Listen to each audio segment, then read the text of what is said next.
Hey guys, Ryan here, and welcome to what will probably be the first video on my new blog, RetroDef. I started it a few months back. It's kind of an amalgamation of all the things that I enjoy, I guess. And you know, there'll be lots of blog posts on there and lots of video content hopefully in the future. So you should definitely check it out. All the details for that will be in the description of this video. But just to get right into it. This isn't really movie related or video game related, which is kind of where I split my time on the internet, but it's actually trading card related, and more specifically I guess it's related to comic books. I usually leave my comic book stuff to my buddy Cole, but I really wanted to talk about these, and it was kind of a request of a friend of mine, Dean over at Round 2 Gaming. Dean has this awesome gaming memorabilia channel that you should definitely check out. All the details for that will be in the description below as well. And I was watching one of his videos a couple of months back, and he kind of talked about some different trading cards and collecting cards that he had. And probably the only thing that I've ever really collected in my entire life. You know, I never really collected figures or games technically, although I'm kind of getting into game collecting now, I think.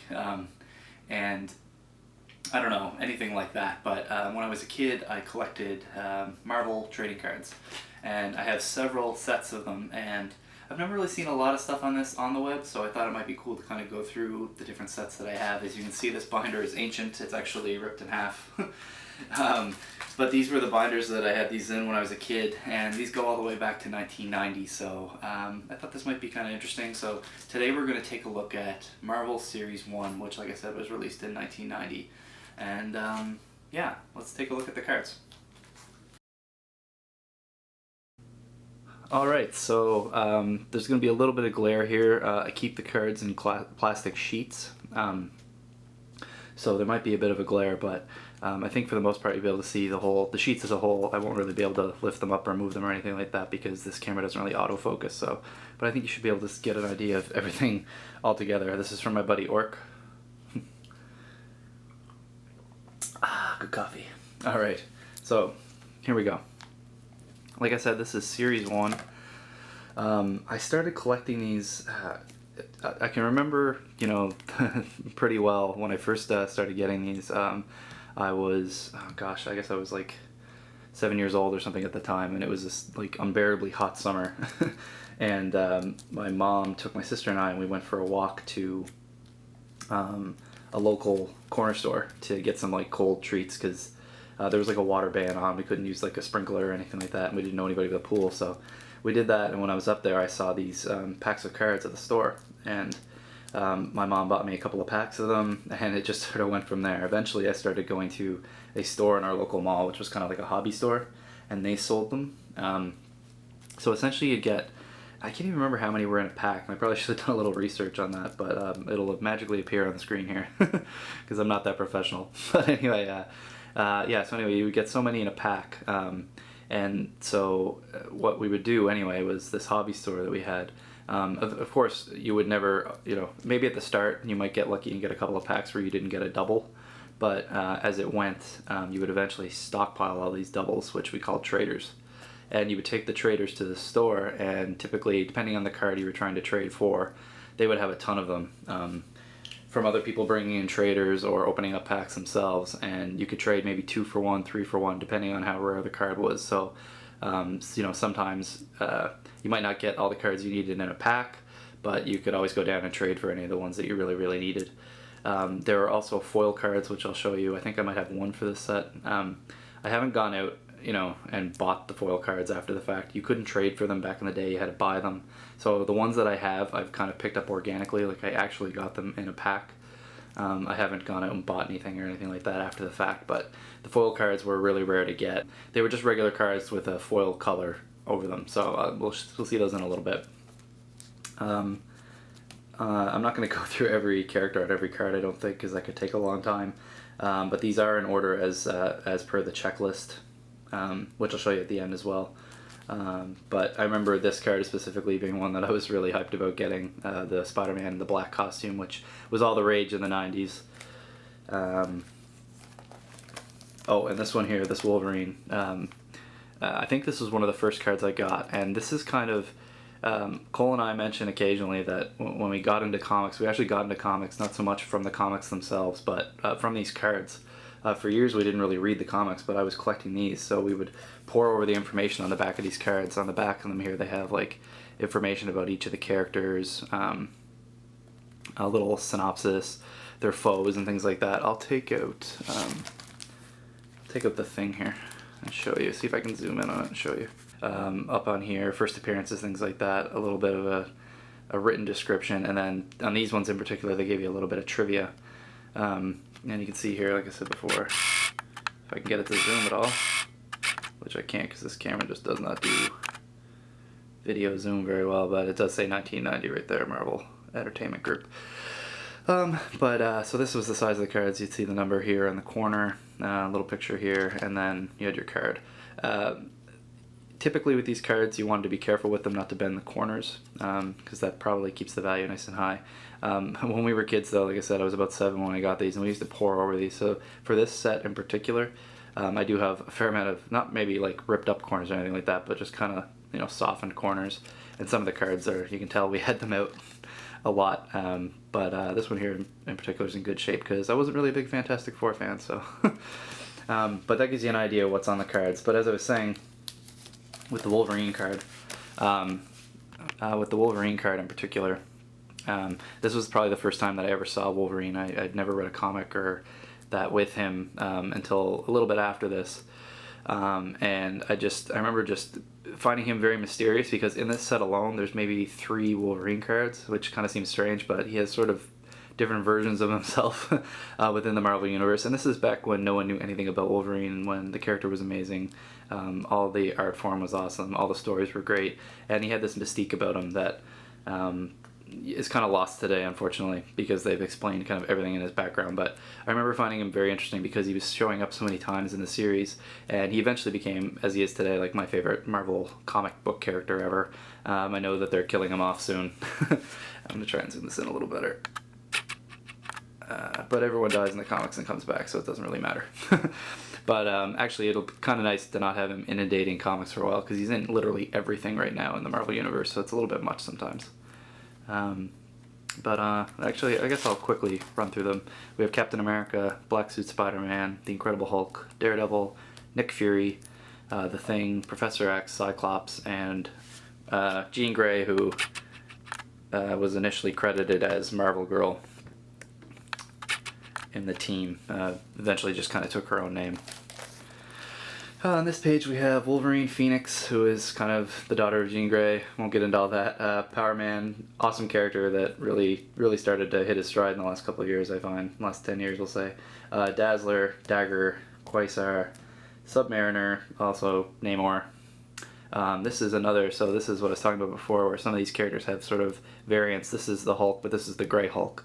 And I won't go into all that, but there's different variations of the Hulk, and this is one of them. I always found this guy to be my favorite Hulk. He's just much more interesting. Thor, who is now going to be a woman in the comics in the next little while. They're switching things up quite a bit. Mr. Fantastic, Black Panther, Archangel, another character I always really loved. Iceman, another Wolverine card. Over here, he's in his brown and tan costume, and over here he's in his gold and blue X-Men kind of style costume. Storm, Shadowcat, Moon Knight, one of Cole's favorite characters, probably his favorite character in comics, or up there anyway. He's a very cool character, and I didn't really pay much attention to him back in 1990, but I always thought he was much cooler when I learned more about him later on. Lockheed, who kind of appears on the same page here. Here he is in Shadowcat's arms, and here he is full grown. What do we got here? We've got Aunt May, Spider-Man's aunt. We've got 2 more Spider-Man cards right next to each other. This is sort of the main Spider-Man card, his regular blue and red costume. This one here is Cosmic Spider-Man, when he gained cosmic powers and could fly and was invulnerable and all kinds of stuff. Here's another Captain America card, which is basically focused on his motorcycle. Silver Surfer, the Human Torch, Doctor Strange, Havoc, brother to Cyclops, Colossus. Here's probably the Wolverine card that piqued my interest the most. This is another Wolverine card here, and I'll take this one out for you guys to get a quick look at it. Yeah, this Wolverine card, I always found this so dark and interesting. And this is, as it says here, the Wolverine patch card. Wolverine Logan had sort of different aliases all over the world, and they chose to kind of officially talk about this one in the series, which I thought was neat. But essentially, he goes by the name of Patch in an area of the world that they made up in the Marvel Comics called Madripoor.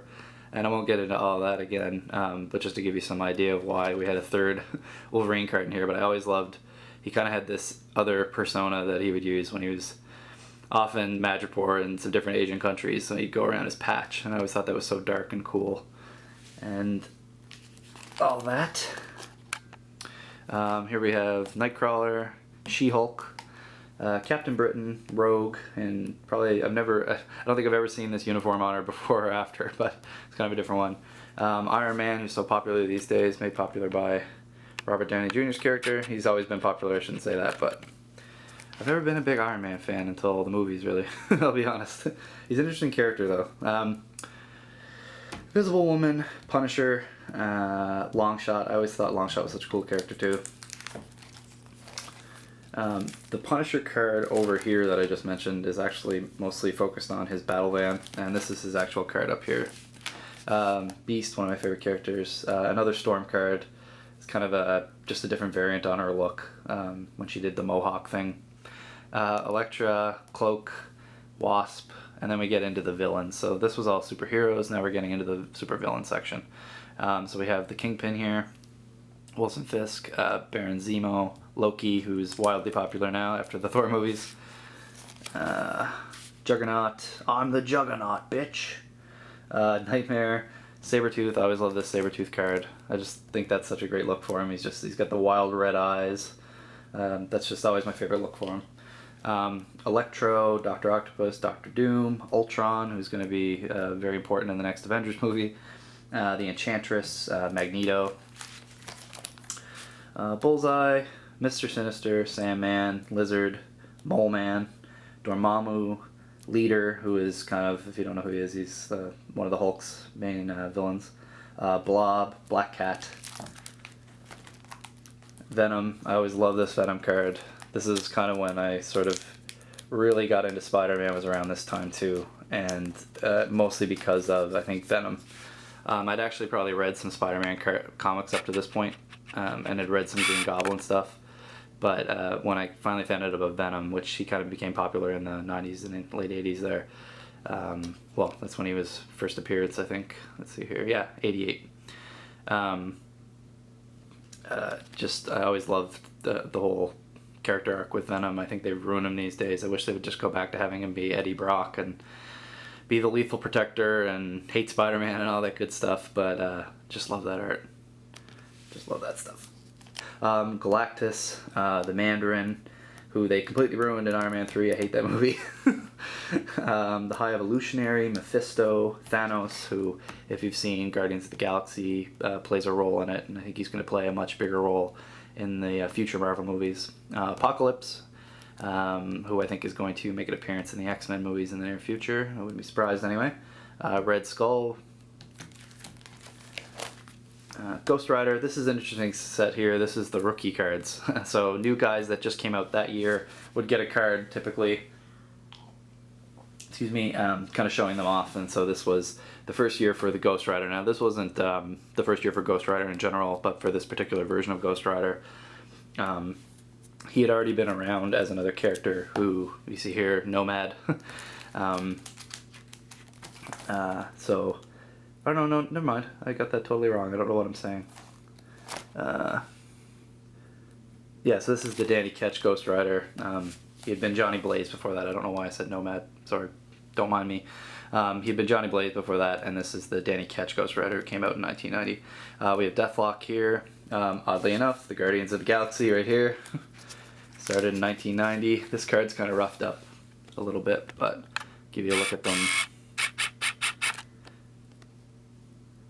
So this is the Guardians of the Galaxy circa 1990. The team was composed of Charlie 27, Martin X, Major Vance, Astro, Yondu, Starhawk, Nikki, and Alita. You might recognize Yondu if you saw the Guardians of the Galaxy movie. I think he's this blue guy right here. They took a different take on him in that, and none of the other characters on here appear in that version of the film. That version of the team is a little bit different. And I won't get into all that. But they kind of relaunched Guardians of the Galaxy a little while ago, and that's the team that they use in the movie. We have the New Warriors here, which was always a very cool team. Nomad, who I don't know what I was thinking there, but I was thinking of Johnny Blaze for some reason. Don't know why. Fool Killer. And then we have famous battles, and I'm going to turn this way for the rest of these because the famous battles typically are in this view rather than the up and down landscape, I guess you could call it. So these cards kind of take a look at some different famous battles that took place in different comics or series of comics, and they give some information about that series on the back, and they give you kind of a landscape view of the battle itself. So here we have Thing versus Hulk, Fantastic Four versus Galactus, the Fantastic Four versus Doctor Doom. We have Captain America versus the Red Skull, Daredevil versus Bullseye, Thor versus Surtur. I don't even know who that is. But that's this guy here. He looks like a fiery demon guy with a big sword. The Dark Phoenix saga, which was an incredibly popular series of comics in the X-Men world.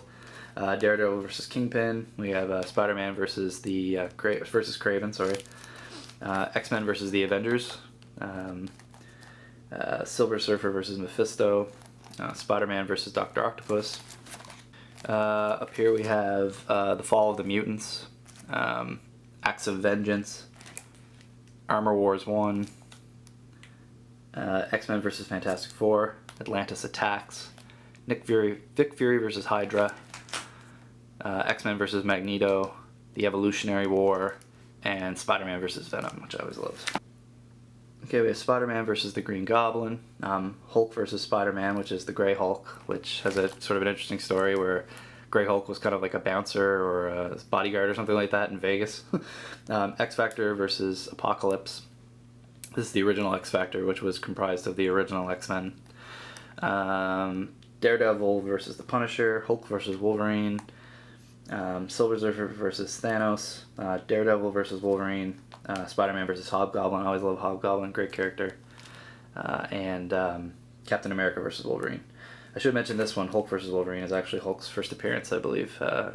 Wolverine's first appearance. They show him in the brown and tan here, and they show Hulk in gray.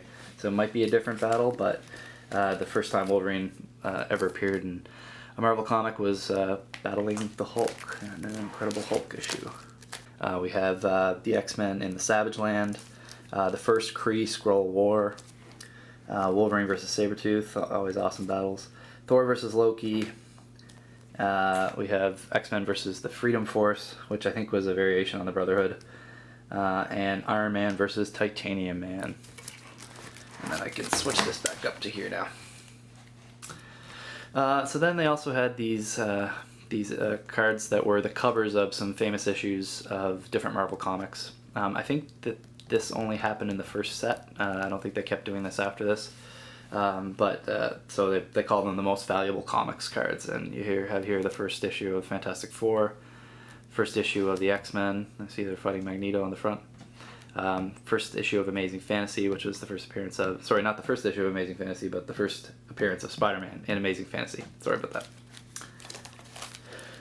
We got the Punisher here. Journey into Mystery, which featured Thor. Another Spider-Man comic which featured the Punisher and introduced the Jackal, which would kind of go down in history much later on with the whole clone saga. I won't touch on that just now. Here we have the Avengers, Earth's Mightiest Heroes, which was initially Ant-Man, Thor, the Incredible Hulk, and Iron Man. They would later pick up Captain America and kind of skyrocket. Here we have the Amazing Spider-Man. This is an issue that involved the Chameleon, and he tricked the Fantastic Four into thinking he was Spider-Man. I actually used to have this in kind of a mini comic form.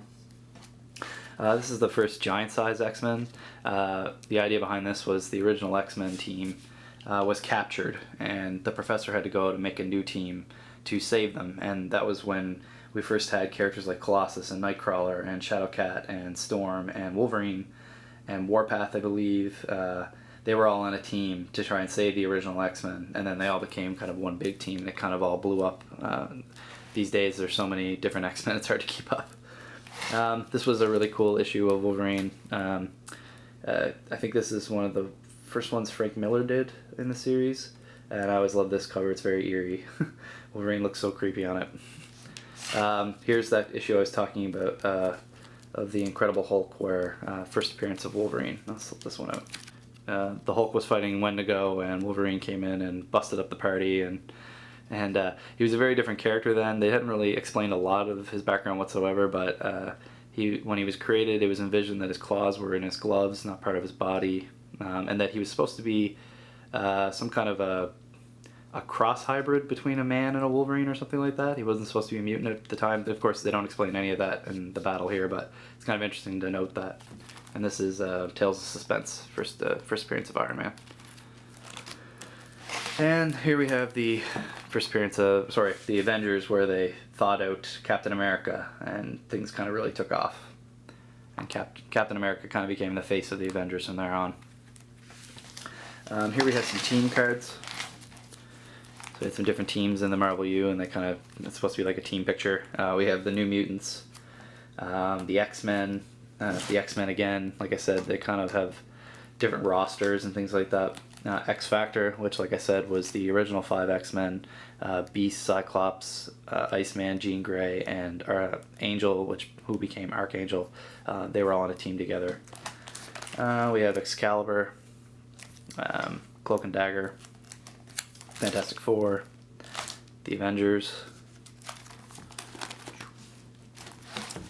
Alpha Flight, the Canadian X-Men, some people would say, the Brotherhood of Evil Mutants, the Sinister Six, and the Hellfire Club. And then they had these silly little Spider-Man Presents cards where Spider-Man would interview different characters.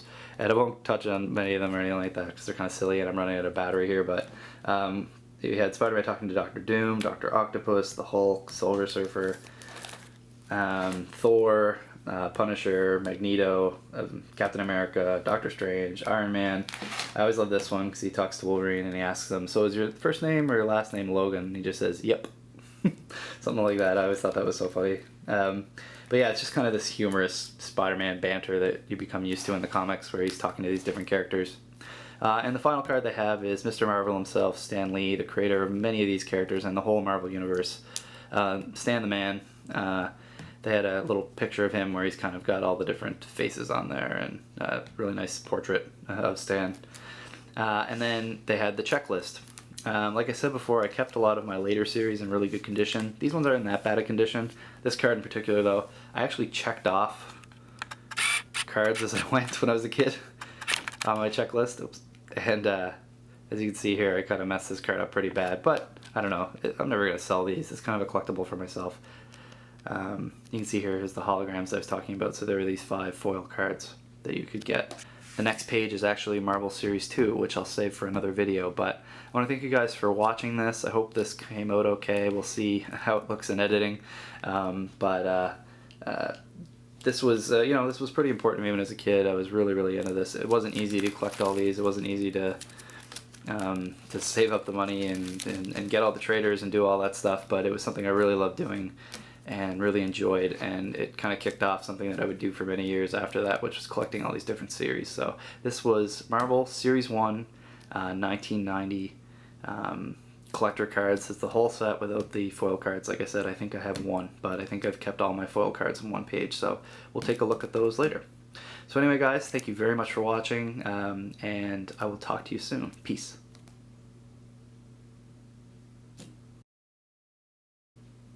Tried to give like a double thumbs up there. Oh my.